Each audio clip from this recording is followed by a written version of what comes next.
আছে। তো সম্মানিত ভাইরা, আল্লাহ রাব্বুল আলামিন যে গাছটার কথা, যে ফলটার কথা কোরআনে কারীমে উল্লেখ করেছেন এবং এই ফলটাকে নিয়ে আল্লাহ পাক কসম খেয়েছেন, তাহলে চিন্তা করেন এই ফলের ভিতরে আল্লাহ পাক কত রহমতের বরকত রেখে দিয়েছেন। সুবহানাল্লাহ বলবেন না? সম্মানিত ভাইরা, দেখেন হযরত আবু আসিদ রাদিয়াল্লাহু তাআলা আনহু তিনি হাদিসটি বর্ণনা করেছেন। তিনি বলেন, নবী করিম সাল্লাল্লাহু আলাইহি সাল্লাম বলেছেন, কুলুজ যাইতা ওয়াদাহিনু বিহি, আল্লাহ নবী বলেন তোমরা জাইতুন খাও, জাইতুনের তেল খাও এবং এটা তোমরা শরীরে মালিশ করো। সুবহানাল্লাহ বলেন। আল্লাহর পয়গম্বর খাইতে বলছেন এবং এটা শরীরে মালিশ করতে বলেছেন। ফাইন্নাহু মিন শাজারাতিন মুবারাকা, আল্লাহর পয়গম্বর বলেন কেননা এই তেলটা বরকতময় গাছ থেকে উৎপন্ন হয়েছে। আল্লাহ পাক কোরআনে কারীমে সূরা নূরের ভিতরে ভাইরা এই গাছটাকে বরকতময় বলে উল্লেখ করেছেন। সুবহানাল্লাহ বলবেন না?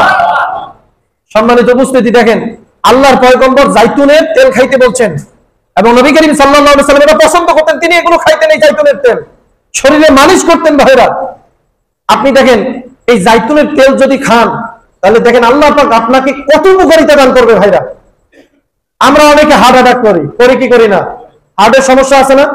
হার্টের সমস্যা, হার্ট ব্লক হয়ে যায় আমাদের। ভাইরা আপনি বিশ্বাস করেন, আপনি যদি জাইতুনের তেল প্রতিনিয়ত খান তাহলে আজকে বিজ্ঞান বলছে ওই ব্যক্তির হার্টের কোনো সমস্যা থাকবে না, আপনার হার্টের প্রবলেম থাকবে না জাইতুনের তেল খেলে। ভাইরা এরপরে নবী করিম সাল্লাল্লাহু আলাইহি সাল্লাম দেখেন এরপরে বিজ্ঞান কি বলছেন, এই জাইতুনের তেলের ভিতরে আল্লাহ পাক আরো কত কল্যাণ রাখছেন।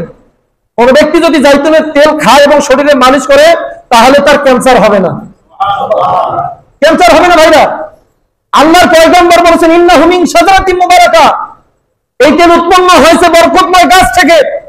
আজকে বিজ্ঞান প্রমাণ করেছে এই জাইতুনের তেলের ভিতরে আল্লাহ পাক কত কল্যাণ রেখে দিয়েছেন। ভাইরা আপনাদের সামনে আমি নিজের কোনো মন করা কথা বলতেছি না, আপনাদের সামনে এগুলো আমি বৈজ্ঞানিক তত্ত্ব তুলে ধরতেছি। ভাইরা এরপরে দেখেন কোন ব্যক্তি যদি এই জাইতুনের তেল খায় তাহলে এই জাইতুনের তেল তার ময়েশ্চার হিসেবে কাজ করবে, ময়েশ্চারাইজার হিসেবে কাজ করবে। ভাইরা আমরা অনেক সময় শরীরের তেল দেই, সরিষার তেল দেই, নারকেলের তেল দেই কি দেই না?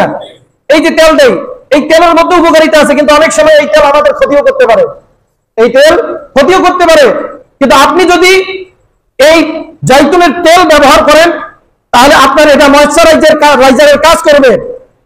এই তেলের মাধ্যমে আপনার এই যে বডিতে ত্বকের মধ্যে যে আপনার ডেড সেলগুলো আছে, মৃত সেলগুলো আছে, এই মৃত সেলগুলোকে জাইতুনের তেল জিন্দা করে দিবে। সম্মানিত ভাইরা জাইতুনের তেল খেলে আপনার এরপরে আপনার ময়েশ্চারাইজারের কাজ করবে। শুধু কি তাই ভাইরা, এরপর আপনি যদি জাইতুনের তেল খান আপনার ওজন কমে যাবে। ওজন কি হবে? কমে যাবে, ব্যালেন্সে এসে যাবে। আজকে আমাদের ওজন কমার জন্য কত কিছু না করি ভাইরা, এই ওজনের কারণে যত সমস্যা, ওজনের কারণে কি যত সমস্যা আছে না? ওজনের কারণে একজন প্লেয়ার তিনি তার স্টোমাক কেটে ফেলে দিয়েছিলেন, আপনাদেরকে বলি নাই? হ্যাঁ বলেছি। কোন দেশের প্লেয়ারের কথা বলছিলাম? হ্যাঁ কি বলে, মানে ম্যারাডোনা কি করেছে? তার ওজন বেশি হওয়ার কারণে স্টোমাকের অর্ধেকটা কেটে ফেলে দিয়েছে। সুবহানাল্লাহ বলবেন না? এরপরে 2008 সালে বিশ্বকাপে তিনি নেতৃত্ব দান করেছে আর্জেন্টিনার পক্ষ হয়ে। ভাইরা তাহলে ওজন বেশি হওয়া বিপজ্জনক। নবী করিম সাল্লাল্লাহু আলাইহি ওয়াসাল্লামের এই হাদিস যদি আমরা অনুসরণ করি আর জাইতুনের তেল যদি প্রতিনিয়ত খাই ভাইরা, তাহলে ওজন আমাদের কমে আসবে, ব্যালেন্সে চলে আসবে। বলি সুবহানাল্লাহ। এরপরে দেখেন আমাদের মাঝে অনেকে দেখা যায় অকাল বার্ধক্য এসে যায়, অনেকের অকাল বার্ধক্য আসে, দেখবেন যে বয়স বেশি হয় না, দেখা যায় বুড়ার মতো হয় না এরকম।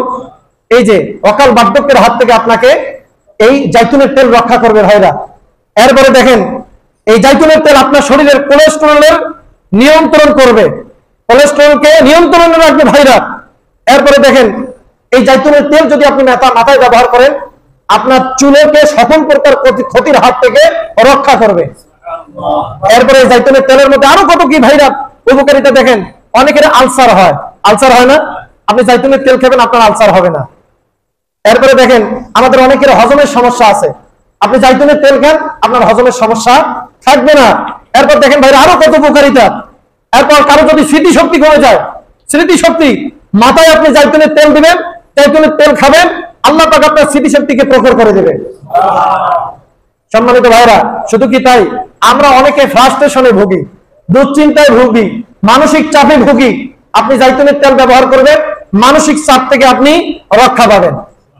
এরপর শুধু কি তাই, আমাদের অনেকের চোখের সমস্যা হয় কি হয় না? এই যে চোখের সমস্যার সমাধান করবে জাইতুনের তেল। আপনি এই চোখের চতুর্দিক থেকে প্রতিদিন কি জাইতুনের তেল দিবেন, আপনার এই চোখটাকে কি করবে, ভিজাই ফেলবে। চোখে কোনো সমস্যা থাকলে সমস্যা দূর করে দেবে। সম্মানিত ভাইরা, আল্লাহর পয়গম্বর বলেছেন, কুলু যাইত, তোমরা জাইতুনের তেল ভক্ষণ করো, ওয়াদাহিনু বিহি, এবং জাইতুনের তেল মালিশ করো। ভাইরা আমার, একটা সুন্নাত মানলে পরে আল্লাহ পাক আমাদেরকে এই রকমের মর্যাদা, এই রকমের ফজিলত দান করবে বলি সুবহানাল্লাহ। এই আমলটা করার চেষ্টা করবো ভাইরা, করবো।